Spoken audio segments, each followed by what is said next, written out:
2 y 3. 2 preguntas, 3 respuestas. Sí, ahí está. Simplemente para sugerir cuando vienen los productores desesperados. ¿Este tipo de equipo lo vende el INTI? Buenísimo, qué bueno que preguntes eso, porque sirve para aclarar cosas. El INTI no vende equipos, el INTI lo que hace es transferir tecnología, ¿sí?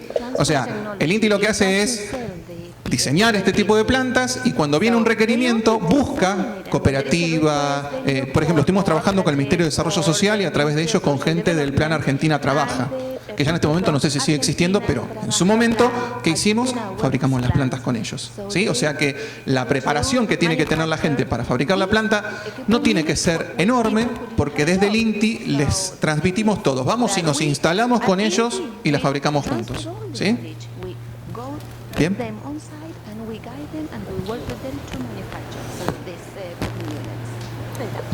Hola, bueno, primero me parece interesantísimo, aunque yo lo conocía, el trabajo del INTI, porque realmente abre un panorama de cuáles son las posibilidades. Lo que no sé, ustedes ponen intercambio iónico, yo no tengo ninguna información ni experiencia, no sé si tienen algo con respecto a la eficiencia y si tenemos sales altas.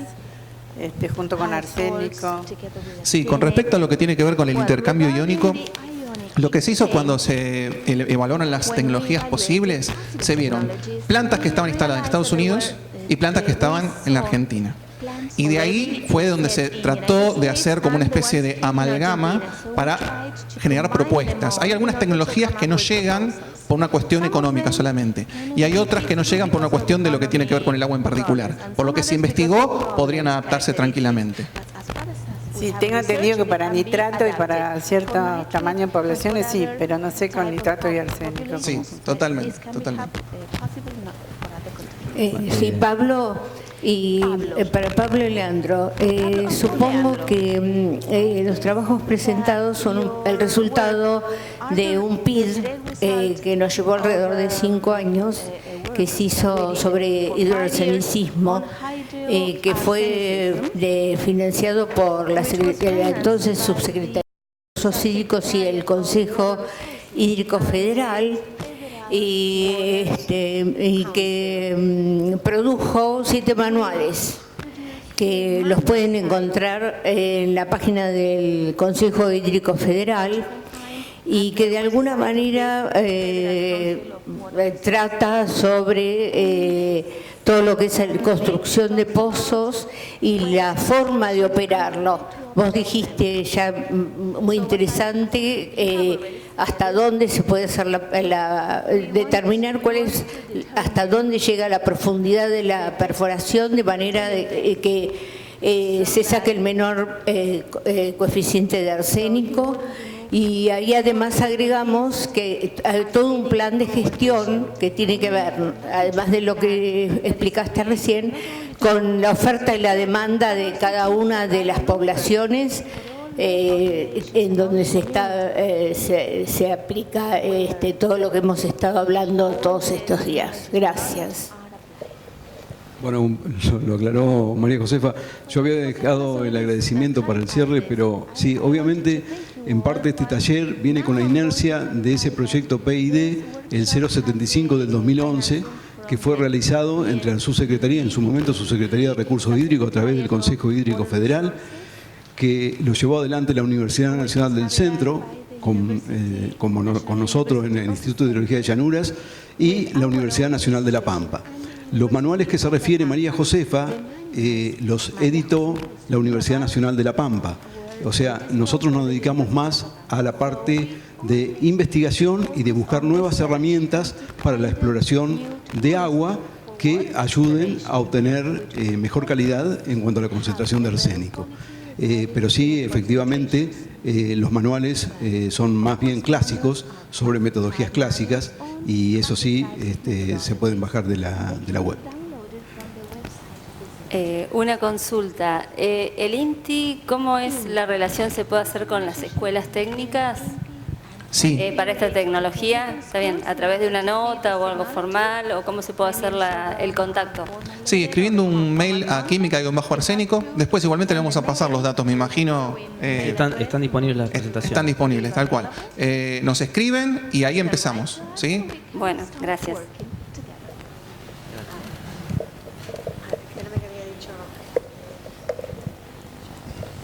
Pregunta para Pablo. Pablo, muchas gracias. Muy interesante tu exposición. Me gustó mucho, me aclaró muchas cosas. Volviendo a la imagen que hiciste del crigiado, de la conductividad y el arsénico, quería preguntarte si hicieron un análisis de geocorrelación espacial para ver si hay correlación espacial entre el arsénico y la conductividad. Y en el caso de que lo haya, por ahí se puede hacer un crigiado del arsénico haciendo un co-kriging. Eso por un lado. Después quería preguntarte, vos dijiste que enfrentaban los filtros a los niveles de mayor resistividad. Si sabés qué litología es la que presenta la mayor resistividad, si es Cirolimo, si es Tosca. Y por otro lado, con el perfilaje NGC, que mencionaste que utilizaba la presencia de hierro, magnesio, torio y potasio, ¿en qué elementos se encuentra? Y si es posible discriminar capas o no es tan posible discriminarlas. Sí, bueno, hiciste un montón de preguntas. Tres, si querés te la... Yo voy a responder breve porque si no se va a aburrir el resto. Vayamos por parte. La primera era... La primera es si hicieron un análisis de geocorrelación espacial. Bueno, eso obviamente este es un trabajo de investigación.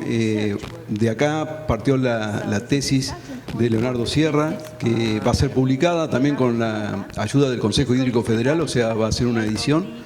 O sea que también le agradecemos al Consejo Hídrico Federal por ese apoyo. Yo creo que es un trabajo muy interesante que muestra todas estas herramientas que están en desarrollo. O sea, no nos vamos nosotros a esgrimir que lo tenemos como una novedad. Ya vienen de bastante tiempo. El NGS es utilizado en la industria del petróleo, obviamente.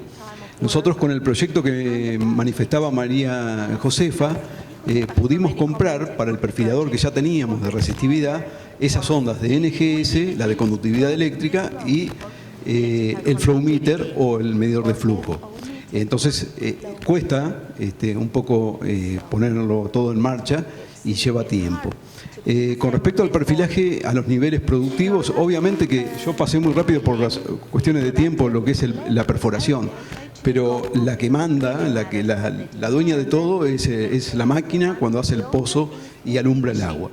Entonces, lo ideal sería ahí, si vos te recordás la tomografía eléctrica que yo mostré con cómo variaba el arsénico en pocos metros de profundidad, o sea, es más costoso, obviamente, pero en zonas donde son problemáticas hay que invertir más y en todo caso buscar en ese sentido. Si no hay problema de arsénico, el perfilaje eléctrico en cuanto a resistividad te ayuda porque sí, va a responder a las zonas de Calcreta, de Tosca y demás, más resistivo, pero como vos también tomaste el cutting y sabés lo que está saliendo del pozo, vas a ver si tenés algún limo grueso en alguna parte o algo así, y por otro lado estás cubierto por tener mayor resistividad, significa que el agua va a ser de mejor calidad o de menos salinidad. Después aparece el flúor, el arsénico y todo el resto que con el perfilaje eléctrico no lo podemos determinar. Con respecto a la sonda NGS, para finalizar, mide uranio, potasio y torio radioactivos. Por eso la sonda se puede introducir en pozos que estén entubados, aunque esté entubado con PVC, con hierro, con lo que sea, y mide igual. Entonces, eso nos da la ventaja, sabemos que la operación de perforación es muy costosa, entonces, en pozos que ya estén perforados, y algunos están descartados, nosotros podemos introducir la sonda y ver qué mineralogías tenemos en la zona de filtro, porque ya obviamente en algún lado están los filtros, tenemos que detectarlo y saber qué mineralogía hay, y relacionar esa mineralogía con posibles fuentes de arsénico. En eso estamos trabajando, pero es también un desarrollo, no es tan fácil porque, por ejemplo, en Tres Arroyos hemos detectado que hay muy poco arsénico en el sedimento. Entonces, tenemos arsénico en el agua, pero hay muy poco arsénico en el sedimento. ¿Está bien? Muchísimas gracias. Bien, yo tengo una pregunta para Diego del INTI, aquí, para saber, acá te estoy... Sí, si en provincia de Buenos Aires han instalado algún equipo, en qué localidad, y bueno, y si lo han hecho, o sea, los resultados que han obtenido en base, porque entiendo que de acuerdo a la calidad del agua debe tener distintos comportamientos el prototipo, ¿no? Sí, obviamente. Mira, te cuento. En realidad lo que hicimos fue trabajar en la zona de Lobos, ya hace bastante, año 2010, 2011 más o menos. Hace mucho tiempo. Acá me dice Martín, no razón. Así que se dan cuenta de la edad que tengo hace mucho. Estaba trabajando ya en ese tiempo. Lo que hacíamos era trabajar con el dispositivo rural para abatimiento de arsénico. Y lo que hicimos fue probarlo. Ahí nos interesaba ver muchas cosas. Primero queríamos ver el agotamiento del filtro, cuánto era la vida útil. O sea, estábamos haciendo un ensayo bastante profundo porque lo que queríamos era comprobar la robustez del equipo, porque lo habíamos diseñado pensando en un ambiente bastante hostil. Nosotros pensamos siempre más en el norte, en zonas donde el nivel de arsénico anda en las 2000 ppb, 4000 ppb, donde sabemos que hace un calor de locos, donde sabemos que se te rompe algo y no tenés manera de reponerlo rápidamente. Lo que sí quisimos hacer fue probar la tecnología, y la tecnología la probamos en Lobos y también la probamos en 9 de julio, ¿sí? Pero fueron pruebas. ¿Por qué? Porque el dispositivo es rural, ¿sí? Si nosotros en un lugar donde ya hay una red, un tendido de red, donde lo puede haber a futuro, vamos, instalamos un dispositivo, lo que estamos haciendo es poner algo que es o sea, le estamos poniendo, por así decirlo, la responsabilidad a la gente en sus manos de tener un servicio que en realidad debería ser proveído directamente por el municipio, ¿sí? Entonces, el dispositivo es de aplicación rural, distinto a la planta modular, ¿sí? ¿Por qué? Porque la planta modular puede proveer a más gente y podría trabajar en un lugar donde haya tendido de red, donde la gente se acerque a un lugar y va y carga su bidón, ¿sí? Ahí tenemos los puntos de distribución. No sé si eso responde a tu pregunta, ¿sí? Buenísimo. Pablo. Sí, al doctor Pinzetti, creo que no escuché al menos qué valores se rige del límite de arsénico en la India, en Chile, que vos estuviste hablando de esos distintos lugares. Bueno, en Chile al menos la norma de agua chilena es bien antigua, es como del 80 y algo, 85 si no me equivoco. Y el arsénico al menos empezó con 50 y después lo ajustaron al 2000, cuando ya se aprobó la nueva norma lo ajustaron al 10. Y eso aplica para la industria, en el fondo para los proveedores grandes. Pero los APR, si bien la norma es la misma, la fiscalización no tiene ninguna jurisdicción para tomar acción legal porque ellos son productores pequeños. Entonces por eso hay como una especie de flexibilidad. Y en el caso de, por ejemplo, Myanmar, donde me ha tocado trabajar, en otros países de Asia, hasta ahora es 50. Incluso Myanmar es por ejemplo, no existe algo formal, es como una idea de establecerlo en ese número, pero no... En realidad uno se encuentra con cosas así, como que la línea ahí de la definición es difusa, como que nadie entiende muy bien, pero intentan ajustarse a las recomendaciones internacionales. Pero varía un montón. Gracias. Acá hay otra pregunta. ¿Alguna pregunta más? Quería preguntarte si... ¿no se escucha? ¿El modelo modular se aplica para una localidad de muy poquitas personas? ¿Te referís al modelo de intervención? Sí. Sí, mirá, tenés de hasta 500 habitantes, sería el primer grupo poblacional, ¿viste? Después va de 500 a 3.300, de 3.300 a 10.000 y de 10.000 a 100.000. O sea que sí, podés aplicarlo. Lo que pasa es que tenemos que ver siempre a qué grupo poblacional lo querés, ¿sí? Cuál es el tamaño, y ahí empieza a jugar mucho el tema de la inversión, empiezan a jugar muchas cosas. También tenemos que ver si ese grupo poblacional es rural o si no lo es, o si tiene posibilidades a futuro de que en algún momento le llegue la red, el tendido de red. O sea, el modelo sí, lo cubre.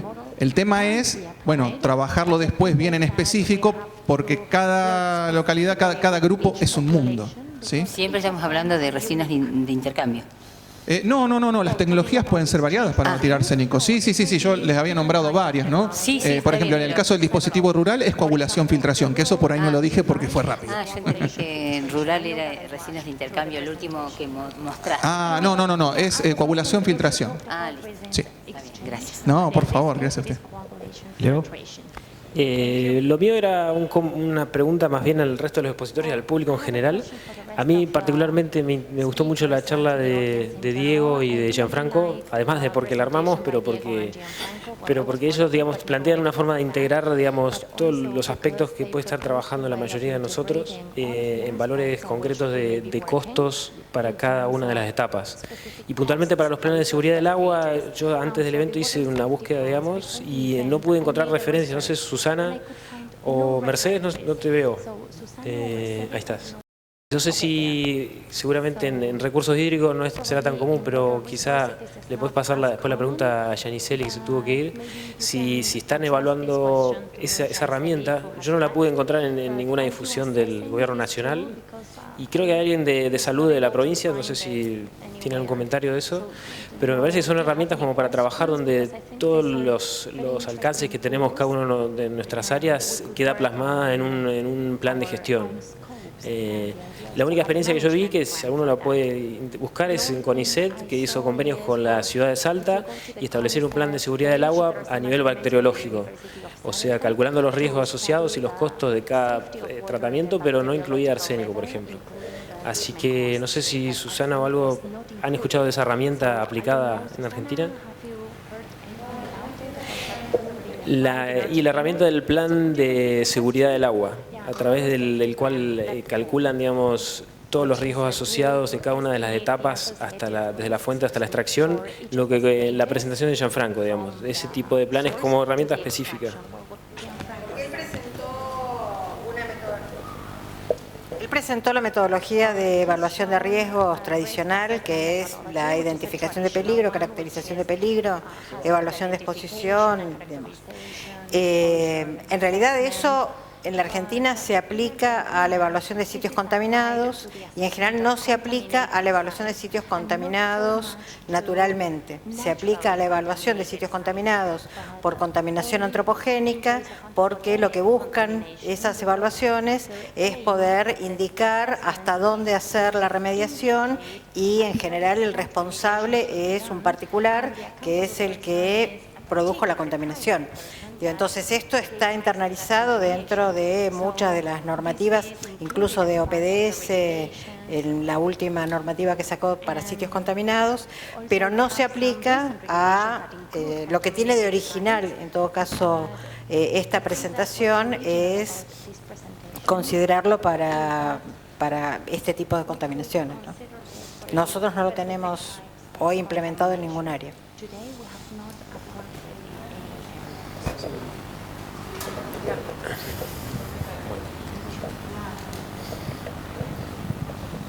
No, le quería comentar que bueno, es un nuevo paradigma que impone sus normas en las guías, en la Organización Mundial de la Salud, que no solo basarse en un monitoreo de la calidad final del agua, sino en un método de aseguramiento de la calidad en todo el proceso. Y en Santa Fe se comenzaron a hacer, y hay en la localidad de Chunchale, que el servicio prestado por una cooperativa tiene ósmosis inversa y se ha elaborado el primer plan de seguridad del agua de la provincia, por lo menos. Y no sé si estará en internet, pero a lo mejor lo pueden conseguir o yo se lo puedo mandar al que esté interesado. Muchas gracias. Sí. Que nosotros inicialmente habíamos puesto que íbamos a poner un ejemplo como de lo que se hace en el Reino Unido al respecto, y ellos, como no tienen problema con arsénico, no era pertinente porque es muy puntual y es más antropogénico, no aplica tanto a esto. Pero sí tienen un problema como emergente y que se discute cada vez más, que tiene que ver con la llave, con el acceso final, porque muchas tuberías antiguas y llaves antiguas son o tienen contenidos de plomo, que es lo galvanizado en el fondo. Entonces han habido estudios últimamente que buscan entender o medir al menos cuánto es el contenido de plomo que se está liberando de las tuberías y de las llaves y que la gente está consumiendo, y que no tiene que ver con la planta de tratamiento de potabilización, sino que tiene que ver con el suministro mismo, con la red de suministro y ya la llave misma, que es algo simple porque renovando las cañerías se podría solucionar, pero en muchos casos uno confía y dice, bueno, esto se hizo y está bien y funciona, por lo tanto nos confiamos. Y si no se hace el monitoreo, nadie se entera y está el riesgo ahí constante de exposición a plomo en este caso, pero quizás podrían ser otros metales que Si uno no los mide, no se entera. Bueno, una última pregunta y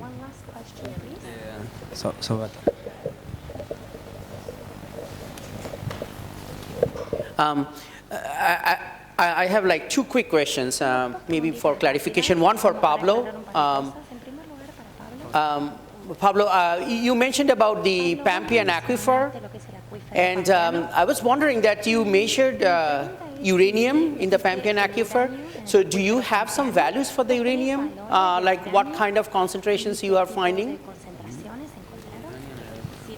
Sí,